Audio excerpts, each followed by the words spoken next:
Hey everyone, today we're looking at notes D-2, difference quotients. So remember, when you hear the word difference, you think subtract or subtraction. When you hear the word quotients, hopefully you think fractions or dividing. Okay, so today you'll be given a function, an outline for the difference quotient, and a restriction for the denominator like this. So here's your function. Here's your outline for the difference quotient. You'll notice subtraction or difference, and quotient meaning divide or fraction. Okay, and your restriction for the denominator. So remember, in math, we know we're not allowed to have 0 in the denominator. So in this case, we're assuming that h cannot equal 0. All right, so our plan to find these difference quotients will be as follows. So for step 1, we will find each piece of the numerator. So we'll find, in this case, we would find f of 5 plus h, and we would find f of 5, okay? Then once you find those pieces, then you will set up your, yes, it is your definition line, but you'll set up your difference quotient. So you'll plug in whatever you got for f of 5 plus h here, you'll plug in whatever you got for f of 5 here, and of course you've got that difference in between, and then typically you'll see h in the denominator. So this just kind of falls down and gets replaced here. Okay, and then on number 3, step 3, you will clean up or collect any like terms, etc. Okay, factor just kind of depends on what you're left with. So on number 1, we are actually going to work with this example that we have here. So on number 1, we've got the function f of x equals 5x minus x squared. We are asked to find the difference quotient f of 5 plus h minus f of 5 all over h, assuming that h is not equal to 0. Okay, so let's follow along with this plan. So part 1, find each piece of the numerator. So let's go ahead and come down here and let's find out what is f of 5 plus h. Okay, so that is going to be f of 5 plus h. Okay, so in the f function, anywhere we see x, we're going to plug in 5 plus h.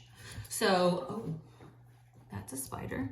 So we've got 5, and then where we see x, 5 plus h,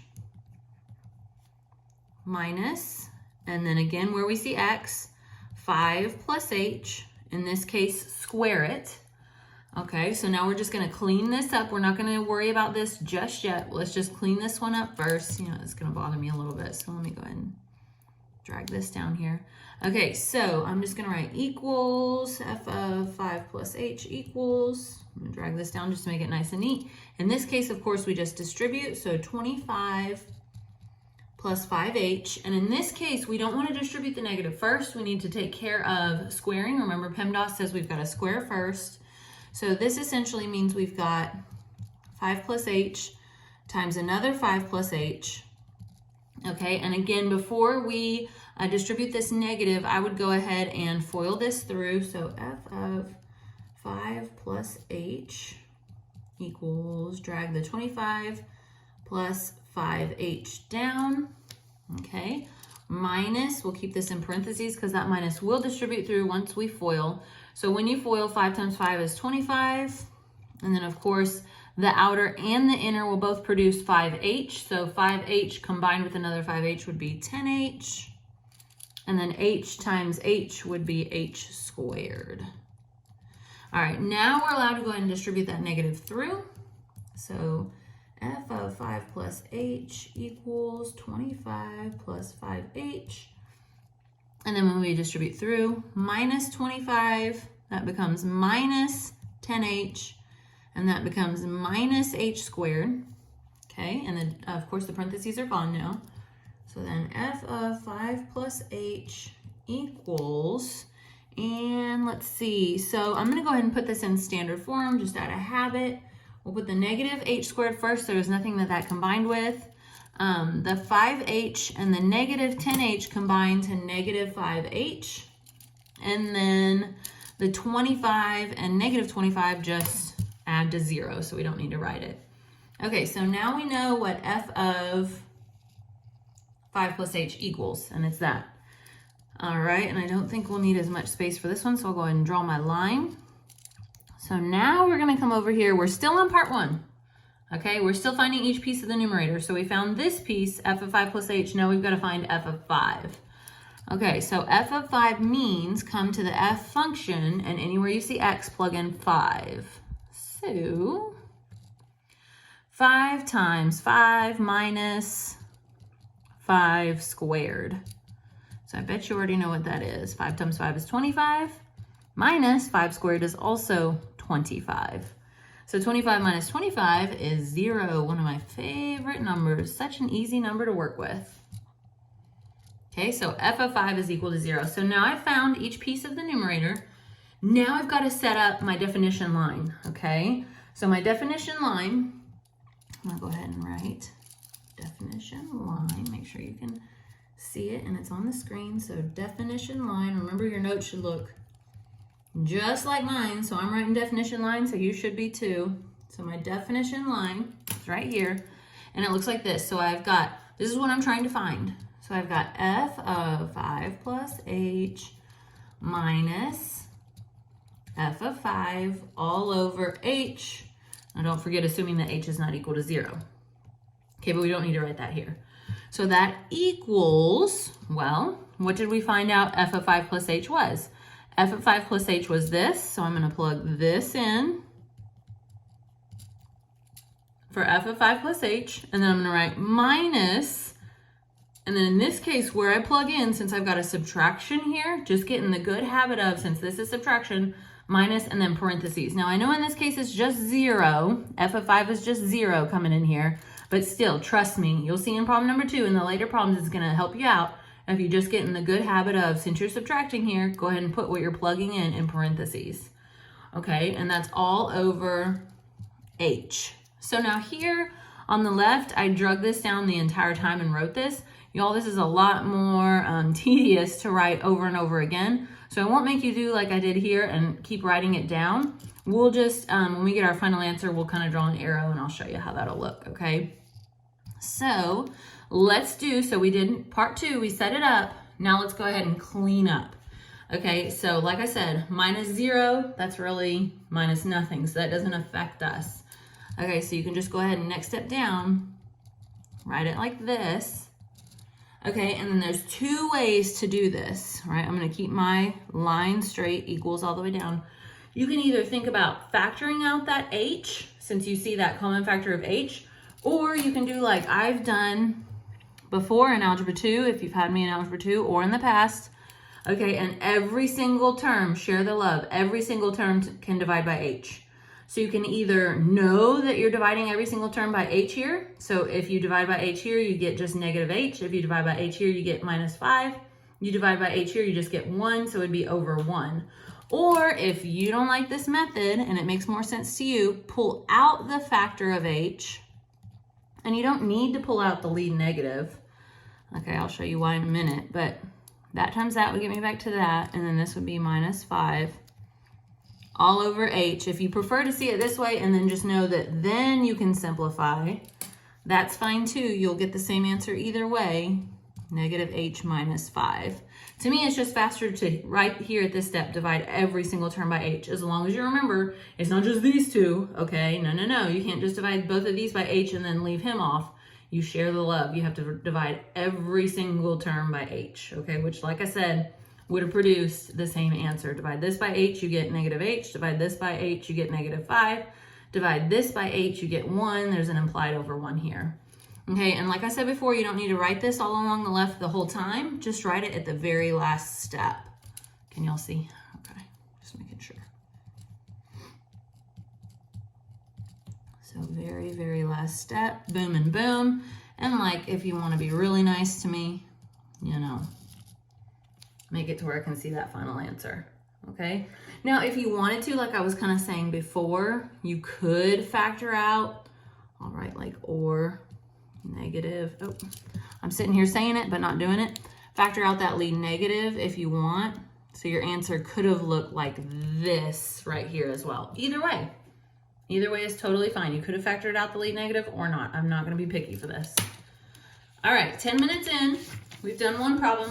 I'll say let's just do one more. Okay, hopefully you can follow along with your own paper on what the steps are, the plan is, because I can no longer show it. Okay, so this is our second problem. Jot it down real quick and let's talk. So remember, our plan says find each piece of the numerator. Okay, so I'm gonna come down here, give myself a little bit of room. I'm gonna find f of x plus h. So f of x plus h equals, and where I see in the f function, anywhere I see x, I'm plugging in that x plus h. Then I'm gonna square it, then minus 4, x plus h plus 7. Okay, now let's clean this sucker up. And you know what? Honestly, I don't care if you don't write this the whole way down either, just to kind of save yourself some time and some hand cramps maybe.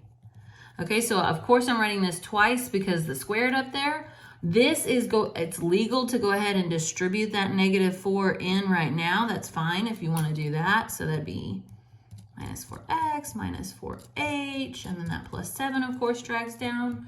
So now when I FOIL this, I'm good to take it out of the parentheses because there's nothing in front that I also need to distribute in.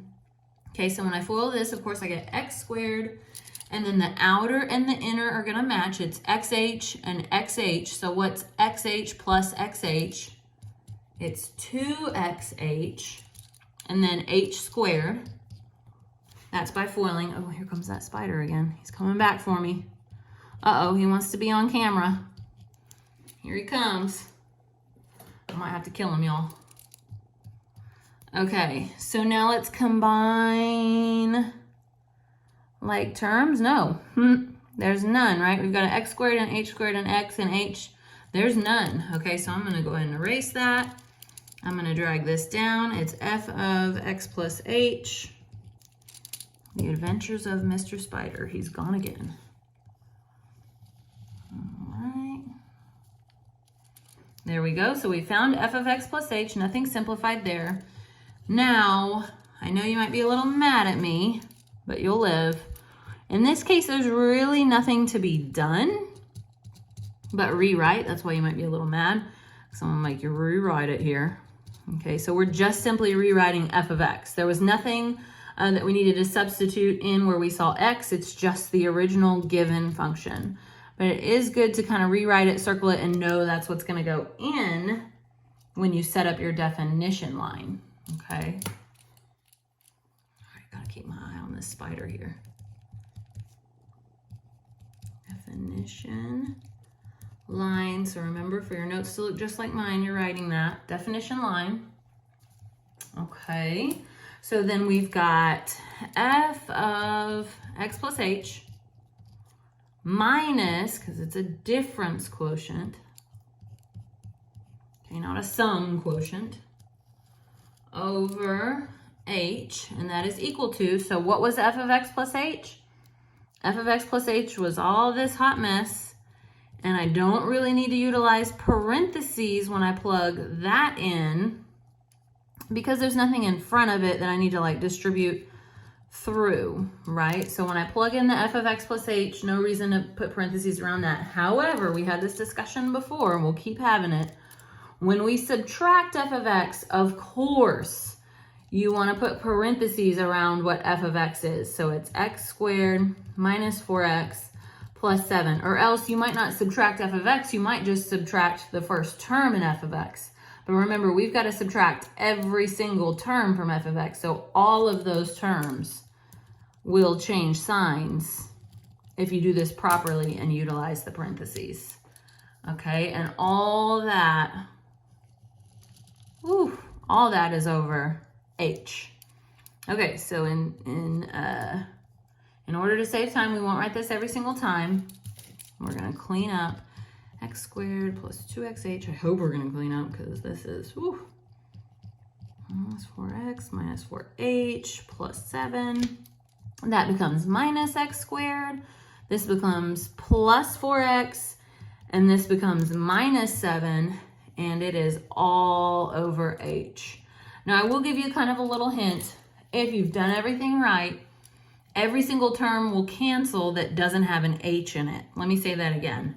If you've done this right, every single term that doesn't have an h in it will cancel, okay?